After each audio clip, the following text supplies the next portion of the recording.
에스더서 4장 4절과 5절만 보시겠습니다.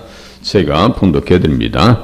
에스더의 시녀와 내시가 나와 전하니 왕후가 매우 근심하여 입을 의복을 모르드게에게 보내어 그 굵은 베옷을 벗기고자 하나 모르드게가 받지 아니하는지라. 에스더가 왕의 어명으로 자기에게 가까이 있는 내시 하닥을 불러 명령하여 모르드게에게 가서 이것이 무슨 일이며 무엇 때문인가 알아보라 하매. 아멘. 이제 모르드게하고 에스더가 영적 전선의 가장 최일선에 지금 서 있어요. 모르드게 입장으로 보면 외롭기가 한량 없고요, 고통스럽기가 한량이 없고, 그 고독한 싸움에 누가 지금 등장하고 있어요? 에스더가 등장하고 있습니다. 그 포로 귀한 기에 이 엄중한 상황에 모르드게와 에스더는 야긴과 보아스와 같은 역할을 했다. 원래 페르시아의 관습에 의하면 사람의 어떤 장례식을 치러서 그 옷을 바꿔 주는 것은 가장 가까운 친척이 해주는 거라고 그렇게 써 있어요.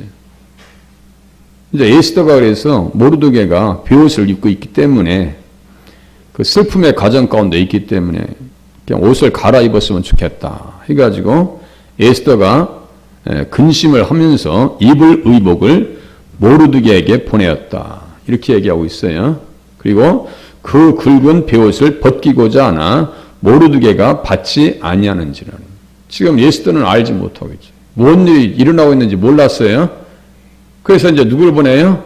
어명으로 자기에게 가까이 있는 내시 하닥을 불러서 명령하여 모르드게에게 가서 이것이 무슨 일이며 무엇 때문인가 알아보라. 이렇게 지금 알아보기 시작해요. 얼마나 놀랐겠어요.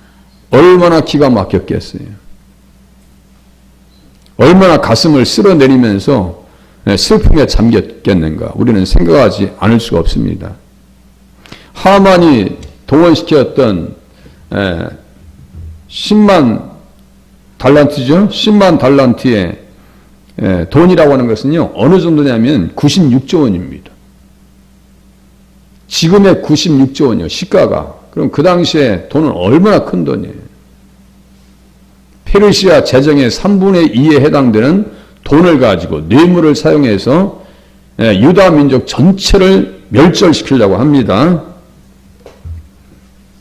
모르드게와 에스더의 관계를 알면 성도와 예수님과의 관계를 알 수가 있어요. 그러니까 제가 말씀드리죠. 항상 예수님을 본문에 초청해야 된다고. 어떠한 성경이든 예수님을 모시고 들어가야 내용이 풍성해진다. 그렇지 않냐면 4절과 5절 읽고 그냥요, 우리가 통독하듯이 그냥 넘어가면요, 그 다음서부터는 이 말씀이 의미를 우리에게 주지 못해요. 큐티하듯이 내 중심에 의해서 그냥 보고 이 정도 수준으로 보시면 안 됩니다. 큐티가 잘못됐다는 얘기 아니에요. 내가 중심이 돼서 성경을 풀으면 안 됩니다. 예수님을 그 중심에 모셔놓고 성경을 이해하고 관계를 깨달아야 우리가 얻을 것도 많고 따라갈 일도 많고 생각할 일도 많더라.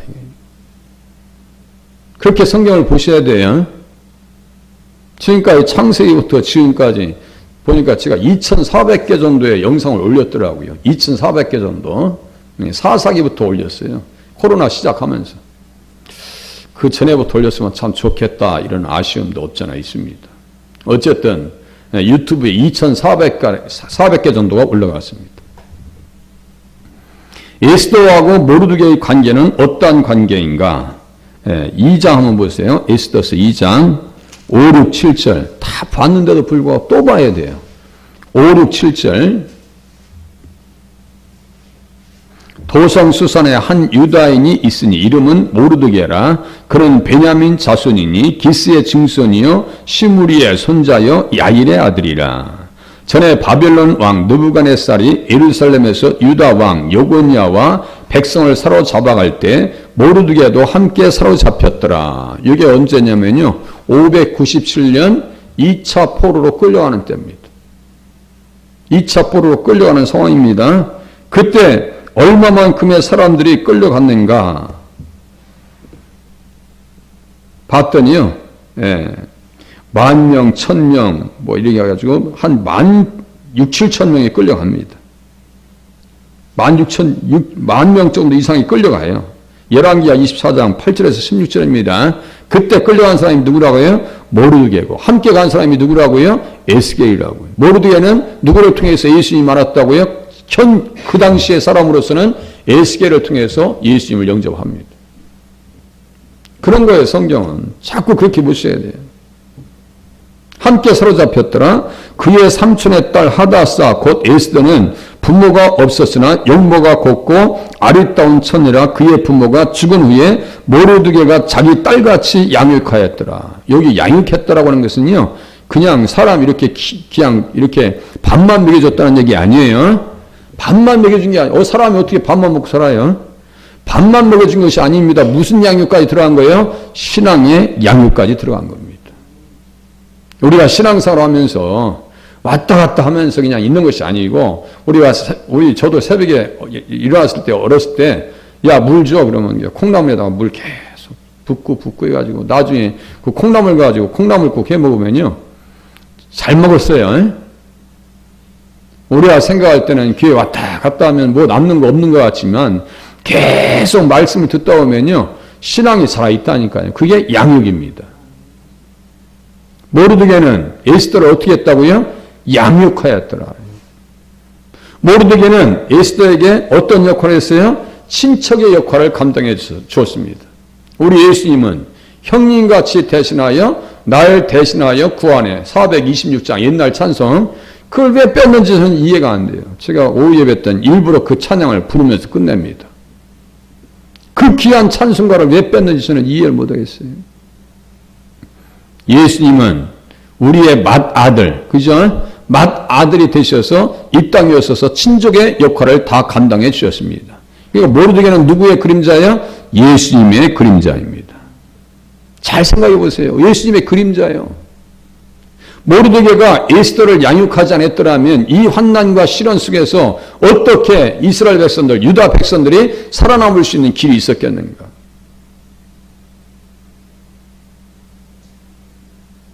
그래서 친척의 역할을 잘 감당해 주었다. 모르드게는요, 베냐민 지파의 후손입니다. 베냐민이라고 하는 것은 내 오른손의 아들이다 이거예요. 내 오른손의 아들이에요. 예수님은 어느 편에 계셔요? 하나님 보좌 우편에 계십니다. 그죠?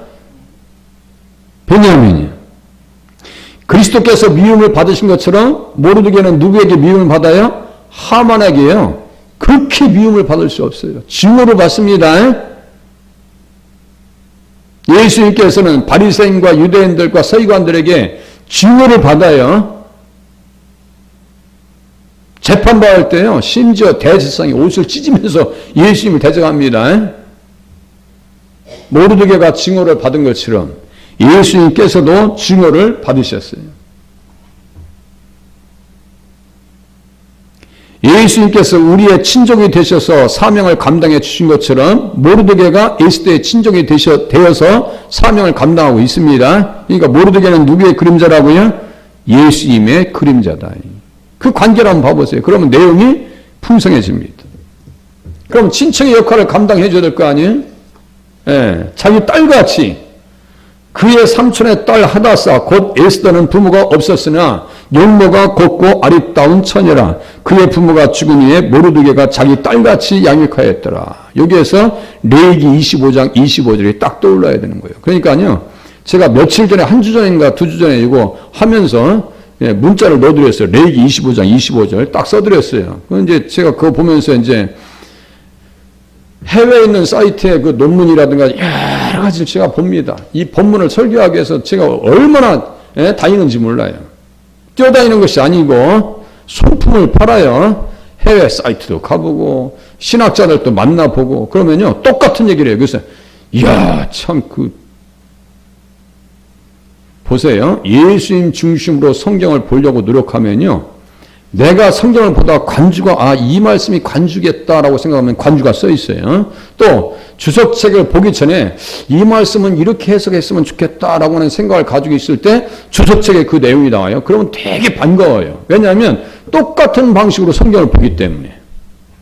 그래서 제가 어제 기도 시간에 그런 말씀 드렸어요. 해외에 나가면 한국 사람들이 되게 반갑대요.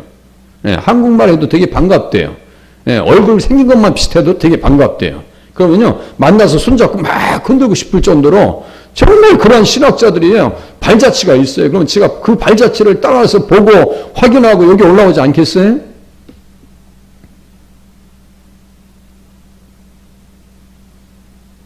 그래서 레위기 25장 25절에는 어떠한 친척의 역할로서 예수님은 우리에게 세 가지 역할을 합니다. 친척의 역할을 감당합니다. 속량자가 되십니다. 우리 모든 것을 책임져 주십니다. 이 내용 한번 또 볼게요. 레위기 25장 20 제가 읽어드릴게요. 그냥 가만히 있어요. 좀 이따 찾으라고 할 때 찾으세요. 만일 네 형제가 가난하여 그의 기업 중에서 얼마를 팔았으면 그에게 가까운 기업 물을 자가 와서 이 친척이 되라는 얘기예요. 형제의 의무를 감당해 주어라 이거예요. 대신 갚아주라 이거예요. 교회는요, 그러한 형제애가 있어야 됩니다. 서로가 도와주지 못해서 안타까워하는 마음, 서로를 우애해주지 못하는 마음. 저는 주일날 어르신들 가끔 보면요, 내가 기도를 했는가, 성도님들 한 사람 한 사람 보면서 어떤 때는 기도를 했는가 안 했는가, 하지 못했을 때는요, 되게 미안한 생각이 있어요. 그건 저 혼자 생각하는 거예요. 옆에서 뭐 그거 알겠어요? 모르겠어요? 모르죠. 눈치를 못 채죠. 그러나 제가 이렇게 볼 때 제가 정말 위에서 기도했는가? 우리는 친척의 역할을 감당해 주어야 됩니다. 기도로 감당해 주어야 되고요. 말로 도와주는 역할을 해 주셔야 돼요. 해 주셔야 됩니다. 말로 도와주고. 얼마나 도와줄 게 많아요. 물질만이 아니에요.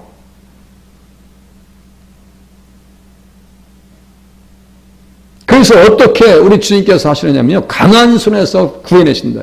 강한 손에서 구해내신다. 어떻게 해요? 지금 아하수에로와 하만의 그 강한 손에서 하나님께서 예수님께서 구원해 주셔요. 똑같은 내용이 출애굽기에 써 있어요. 6장 한번 보세요. 출애굽기 6장 이제 보세요. 출애굽기 6장.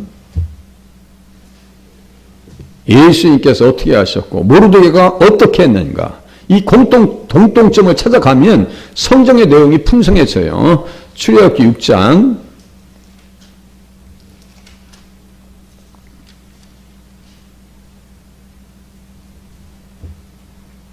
6절 봐보세요. 6절.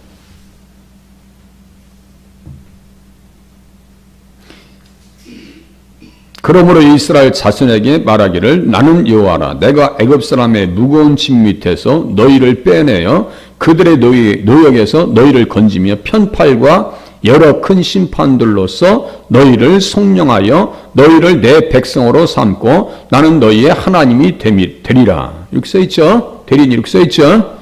우리는 뭐예요? 무거운 짐 밑에서 우리를 빼내 주셨어요. 누가요? 수고하고 무거운 짐진 자들아 다 내게로 오라. 내가 너희를 쉬게 하리라. 내용이 같아요? 틀려요? 다르질 않아요. 다르질 않아요. 우리는 죄의 무거운 짐에서 누가요? 예수님께서 우리의 형님으로 오셔서 맏아들로 오셔서 우리들을 구원해 내주셨습니다. 어떤 역할을 하셨어요? 친척의 역할을 감당해 줬습니다. 모르드게가 에스더를 아랑곳하지 않습니다. 돌봐줍니다. 그러니까 쓰임 받는 거예요. 교회가 어려울 때 이 어려운 시대를 극복하려면 어떻게 해야 돼요? 서로가 그리스도께서 형제를 위해서 희생해 주신 것처럼 우리 또한 형제와 자매를 위해서 기도해 주고 말로 도와주는 그런 역할을 감당해 주셔야 됩니다. 그래요. 시험에서 이길 수 있는 거예요. 얼마나 교회를 지금 험담하고 무너뜨리려고 하고 흔들고 있는데요. 여론을 통해서 어떠한 방송국이든 교회에 대해서 그렇게 넉넉한 마음을 가지고 있는 방송국은 없어요.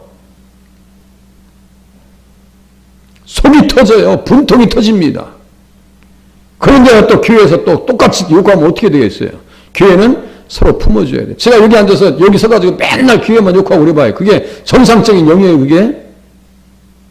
교회를 안타깝게 생각하고 성도를 위해줄 생각을 하고 말이죠. 품을 생각을 해야죠. 성도와 성도 사이도 똑같습니다. 에스더가 지금 모르드게를 위로하는 것처럼 모르드게가 에스더를 지금 양육하는 것처럼 그런 관계 가운데 들어가야 환난과 시련의 때를 극복할 수 있다고요.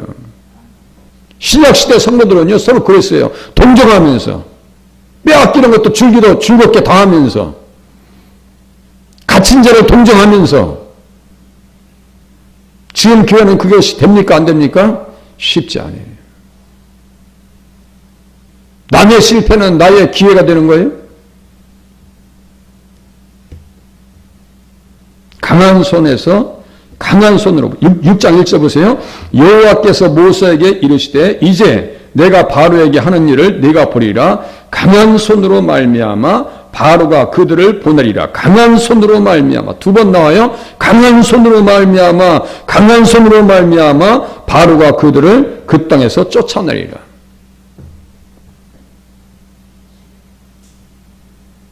내가 하나님의 성령을 힘입어 귀신을 쫓아내면 하나님 나라가 너희에게 임한 것이라. 하나님의 손을 힘입어. 하나님의 손과 성령님은 같다고 말씀드렸어요. 어디에요? 마태복음 12장 28절과 누가복음 11장 20절이에요. 그러니까 강한 손은 하나님께서 감권하셔. 하나님 주장하시는 손이에요. 이 시대의 강한 손은 어떤 손이에요? 성령님이에요. 그러니까 우리가 기도할 때 성령께서 말할 수 없는 탄식으로 하나님의 뜻대로 우리를 위해서 하나님 앞에 기도한다고 말씀하셨어요. 로마서 8장 26절쯤에 나옵니다. 그럼 뭐예요? 기도하는 시간은 누구에게 붙들려 있는 시간이에요? 하나님의 손에 붙들려 있는 시간인 줄로 깨달으시길 바랍니다. 하나님의 손에 붙들려 있는 시간이에요. 그 믿음 가지고 신앙생활을 하셔야 신앙생활을요 지구력 있게 할 수 있어요. 신앙생활은 마라톤입니다. 단거리 계주가 아니에요. 달려갈 길을 마치고 세례 요한도 그랬고요. 사도 바울도 그랬어요. 달려갈 길을 마치고 이렇게 써 있어요. 사명을 다합니다. 죽을 때까지요. 신앙생활에 방학이 어디 있고 중단이 어디 있고 쉬는 것이 어디 있어요. 저 좀 마음이 풀리면 나갈게요. 참. 컨디션 나쁘면 좀 몸이 불편해서요. 다음에 나가려고 그래요. 그건 양육된 것이 아니에요. 말씀에 초보도 안 돼 있는 거예요, 지금. 그러한 신앙 가지고 어떻게 하나님 앞에 쓰임 받겠어요? 예? 신명기 한 장 더 넘어가겠습니다. 신명기 7장. 신명기 7장, 민수기 신명기 7장.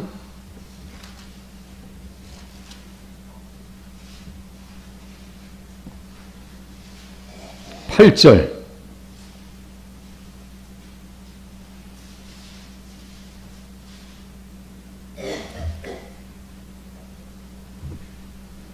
속량하였다는 것은 세 단어가 씁니다. 히브리어로 가알과 파다와 카파르라고 하는 단어를 씁니다. 이게 7장 8절에 있는 속량하셨다 맨 끝에 있는 단어는 파다입니다. 아까 보았던 그 단어는 가알이라고 하는 히브리어 단어를 씁니다. 내용들이 조금씩 다른데요. 근본은 같아요. 여기 파다라고 하는 단어를 쓰는데요. 애굽 왕 바로의 손에서 속량하셨나니 이렇게 써있죠. 속량하셨어요. 권능의 손으로 애굽 왕 바로의 손에서 속량하셨다. 구원하셨다는 뜻입니다. 몸값을 주고 석방했다는 뜻이에요. 그 몸값은 뭐예요? 어린 양의 피값이지 뭐예요? 어린 양의 피로. 그렇게 속량해 놓으니까 6절 보세요. 7장 6절. 여기 보니까 기업의 백성으로 택하셨나오니. 기업의 백성으로 택하셨다. 기업의 백성이래요. 이게 뭐냐면요. 제가 외우기 쉽게 히브리어로 우리를 싸구려 이렇게 자꾸 외우세요. 싸구려. 그게 뭐냐면 세굴라 이런 뜻이거든요. 세구라 이런 뜻. 세구라, 싸구려, 세구라 비슷하잖아요. 의미. 그러니까 히브리어로 세구라예요. 그게 뭐예요? 너무너무 귀하다는 거예요. 모르드게가 에스더를 어떻게 키웠어요? 너무 귀하게 자기 친딸과 같이. 그러니까 쓰임받는 거예요. 그때 그러니까 협력자가 되는 거예요. 그러니까 하나님께서 세우시는 거예요. 자기 딸같이 야기하였더라.